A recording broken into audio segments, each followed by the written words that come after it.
नमस्ते, मैं हूं संजय दीक्षित और आप देख रहे हैं दी जयपुर डायलॉग्स। सर्वप्रथम चैनल को सब्सक्राइब करते हुए बेल आइकॉन दबा दें, चैनल को और वीडियो को लाइक करें, साथ में वीडियो को शेयर भी करें। आपको याद दिला दें, हमारा राष्ट्रवादियों का महाकुंभ 4 और 5 नवंबर 2023 को है, the annual Jaipur dialogue summit 2023। उसके लिए लिंक्स आपके रजिस्ट्रेशन के लिए और क्राउड फंडिंग के लिए दोनों ही नीचे दिए हुए हैं।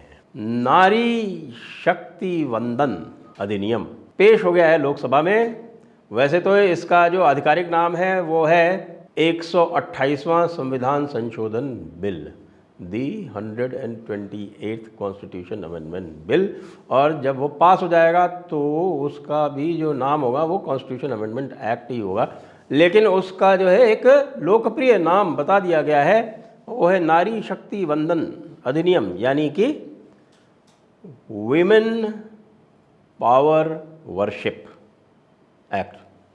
अब आप बताइए कि ये नारी शक्ति वंदन जब करेंगे सभी लोग, और जिस समय ये बिल इंट्रोड्यूस हो रहा था उस समय दुर्गा सप्तशती का पाठ भी हुआ, या देवी सर्वभूतेषु शक्ति रूपेण संस्थिता नमस्तस्यै नमस्तस्यै नमस्तस्यै नमो नमः।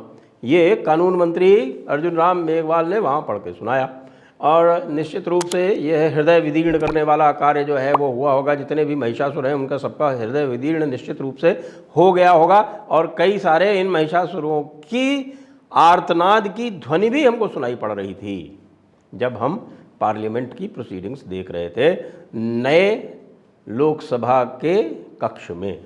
अब आप लोगों को निश्चित रूप से उत्सुकता होगी कि इस अधिनियम में क्या क्या है। मैं आपको थोड़ा विस्तार से बताऊंगा, लेकिन उसके पहले आपको ये जान ले कि इसमें 50% का प्रावधान, जो कल हम संदेह कर रहे थे कि कहीं इसमें 50% का आरक्षण का प्रावधान न कर दिया जाए, वैसा नहीं है। जो प्रावधान किया गया है वो 33% ही है।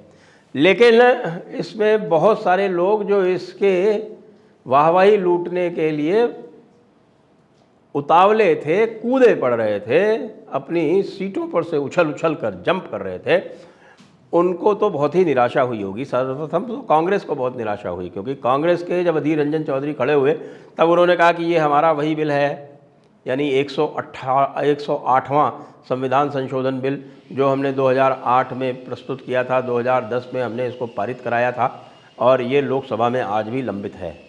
तो इसको तुरंत फैक्ट चेक कर दिया गया।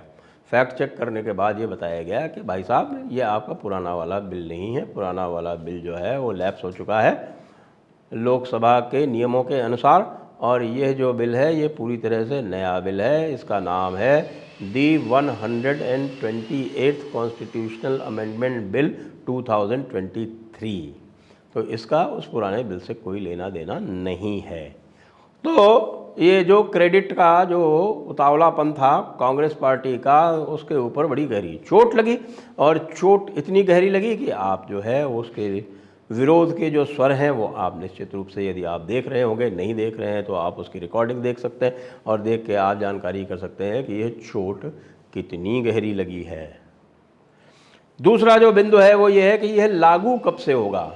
अब जो बिल पेश हुआ है उसको मैंने पढ़ लिया है, उसमें यह स्पष्ट रूप से कहीं नहीं लिखा है कि वो लागू कब से होगा। लेकिन जिस समय बिल को इंट्रोड्यूस किया जा रहा था, पुरस्थापित किया जा रहा था, उस समय कानून मंत्री ने ये कहा कि यह डिलिमिटेशन के एक्सरसाइज जैसे जैसे होगी वैसे वैसे इसको लागू किया जा सकेगा।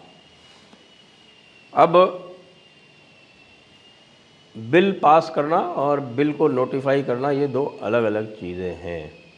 तो ये बिल तो ऐसा लगता है कि ये पास हो जाएगा ही, क्योंकि मुझे नहीं लगता कि किसी में भी इतनी शक्ति है या इतना साहस है कि इस बिल का विरोध कर सके। हाँ, मुझे लगता है कि MIM जो है ओवैसी वाली, वो अवश्य इसका विरोध कर सकती है, मुस्लिम लीग भी कर सकती है, क्योंकि उनके यहाँ तो ये कहा गया है कि किसी भी प्रकार से नारी और पुरुष में बराबरी का संबंध नहीं हो सकता। हालांकि उनको भी सेटिस्फाई किया जा सकता है कि भाई 1/3 ही तो हैं, तो 1/3 और दूसरी तरफ 2/3। तो जो प्रोपोर्शन दिया हुआ है बड़ी किताब में कि जो 2 नारियां 1 के बराबर होती हैं तो वो मीट आउट हो जाएगा, नहीं, लेकिन ये तो उल्टा है। यहाँ 1 नारी और 2 पुरुष, तो ये गड़बड़ है। तो इस पर ये निश्चित रूप से मजहबी ऑब्जेक्शन आ सकता है, एक बात। दूसरी बात, जो प्रावधान संशोधित किए गए हैं उसके बारे में बता दिया गया है। ये है संविधान का 16वां पार्ट है, 16वां भाग है, part 16 of the constitution. Part 16 of the constitution में क्या है? पार्ट 16 ऑफ कॉन्स्टिट्यूशन में special provisions regarding special groups हैं। तो उसमें स्पेशल प्रोविजंस यानी आरक्षण के प्रावधान दिए हुए हैं। आरक्षण के प्रावधान SC ST के बारे में दिए हुए हैं, असेंबली में दिए हुए हैं, लोकसभा में दिए हुए हैं, और एंग्लो इंडियन कम्युनिटीज़ के लिए दिए हुए हैं। तो 330 से लेके संविधान का अनुच्छेद यानी आर्टिकल 330 से लेके अनुच्छेद 337 तक ये सारे प्रावधान हैं। इसके अतिरिक्त 239AA है। 239AA जो है वो दिल्ली विधानसभा के लिए है। तो जो बिल पेश हुआ है, जैसा कि मैंने देखा, उसमें जो संशोधन प्रपोज किए गए हैं वो है 239AA में यानी दिल्ली विधानसभा के संबंध में, और उसके अतिरिक्त वो हैं धारा 330 में, धारा 332 में, धारा 334 में। तो ये क्या है? धारा 330, 332 और 334 यानी धारा 330 तो लोकसभा के लिए है, धारा 332 जो विधानसभाओं के लिए है, और धारा 334 जो है वो एक निश्चित समय देती है कि भाई ये कितने समय के लिए लागू रहेंगे। तो जैसे कि जो SC ST के लिए जो भी रिजर्वेशन हैं वो इसी भाग में यानी भाग 16 में ही हैं, और भाग 16 में वहाँ 10 वर्ष का उनका समय दिया हुआ है कि ये 10 वर्ष तक लागू करेंगे, और हर 10 वर्ष बाद उनको आगे 10 वर्ष के लिए बढ़ा दिया जाता है। तो इसी प्रकार जो ये महिलाओं के लिए जो आरक्षण लाया गया है 33% का, as nearly as may be यानी नज़दीक जितना भी हो उसके, तो यानी 1/3 है उसके आसपास, तो वो 15 वर्ष के लिए लागू करने का प्रावधान है, और 15 वर्ष के बाद पुनः इसकी समीक्षा करके इसको आगे बढ़ाया जा सकेगा या इसको समाप्त किया जा सकेगा, जैसा भी हो। अब जो समस्या है वो बहुत भारी है, विशेषकर से जो आपके क्षेत्रीय दल हैं उनके लिए। क्षेत्रीय दलों के लिए, विशेषकर समाजवादी पार्टी के लिए, जिनके के 5 सांसद लोकसभा में हैं, और आपके बिहार की जो पार्टियां हैं यानी जनता दल यूनाइटेड और विशेषकर राष्ट्रीय जनता दल। राष्ट्रीय जनता दल का एक भी सांसद नहीं है लोकसभा में, और जनता दल के 17 सांसद हैं लोकसभा में, माफ़ कीजिएगा 17 नहीं 16 सांसद हैं, और ये 16 के 16 जो हैं ये भाजपा के साथ गठबंधन में जीते थे। अब इन लोगों के लिए क्या समस्या है? देखिए, ममता दी के लिए समस्या नहीं है, क्योंकि ममता दी की स्थिति यह है कि वो TMC के नाम पर या स्वयं के नाम पर किसी को भी जिता के ला सकती हैं, और वो पहले भी फिल्मी तारिकाओं को, इस तरह के लोगों को वहाँ पर प्रोजेक्ट करती रही हैं और उनको जिताती रही हैं, नुसरत जहाँ जैसे आपने देखा होगा। समस्या सर्वाधिक जो आने वाली है वो सर्वाधिक एक तो मुस्लिम पार्टियों को आने वाली है, यानी मुस्लिम लीग, MIM जैसी पार्टियों को, जो MIM बहुत ज़्यादा सीटों पर तो नहीं लड़ती, लेकिन हाँ 10-15 सीटों पर जिन पे भी लड़ती है और इस बार अधिक सीटों पर लड़ने का प्रयास कर रही है, उनके लिए बहुत भारी समस्या है कि जो महिलाओं के लिए जो आरक्षित सीटें होंगी उन पर वो कैसे करेंगे, क्योंकि महिलाओं को पुरुष वोट दें ऐसा होता नहीं है आसानी से, जब तक कि वो अशराफ वर्ग से संबंध न रखती हो। ये एक सामाजिक सच्चाई है मुस्लिम वर्ग की। और दूसरी जो समस्या आने वाली है वो उन दलों की आने वाली है जो ये कहते रहे हैं कि आपकी OBC महिलाओं का अलग से आरक्षण होना चाहिए।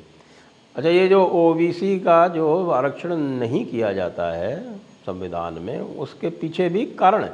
उसके पीछे कारण ये है कि ओबीसी का जो रिप्रेजेंटेशन है वो वैसे ही बहुत अधिक है पहले से ही। और यदि आप ओबीसी की कहीं कैटेगरी रिज़र्व करेंगे तो होगा ये कि साहब उन स्थानों से आप दूसरों को तो करेंगे एक्सक्लूड, तो फिर वो रिजर्वेशन नहीं होके एक्सक्लूजन हो जाएगा। तो चूँकि ओबीसी का जो प्रतिनिधित्व है वो न केवल पर्याप्त है, उनकी जनसंख्या के अनुपात में ही है लगभग, इसलिए उसके ऊपर से आपत्तियां नहीं आती। आपत्तियां ये आती हैं कि भाई जो छोटे ओबीसी वर्ग हैं उनको प्रतिनिधित्व नहीं मिल पाता, क्योंकि जो बड़े ओबीसी हैं वो मोनोपोलाइज करते हैं। आप यदि देखेंगे, जैसे राजस्थान का ही उदाहरण लें तो राजस्थान में कुल 25 सीटें हैं और 25 में से 9 जो हैं वो आरक्षित हैं। बाकी बची 16 सीटों में से आप देखिए कि ओबीसी के नाम पर केवल जाट ले जाते हैं और किसी को कोई स्थान नहीं मिलता। इक्का दुक्का किसी और को मिल जाए तो मिल जाए। इसी तरह से आप देखेंगे उत्तर प्रदेश में तो ओबीसी के नाम पे केवल और केवल यादव और अब जो है वो पटेल यानी कुर्मी जो है उनको स्थान मिल पाता, किसी भी छोटे को मिलता नहीं है।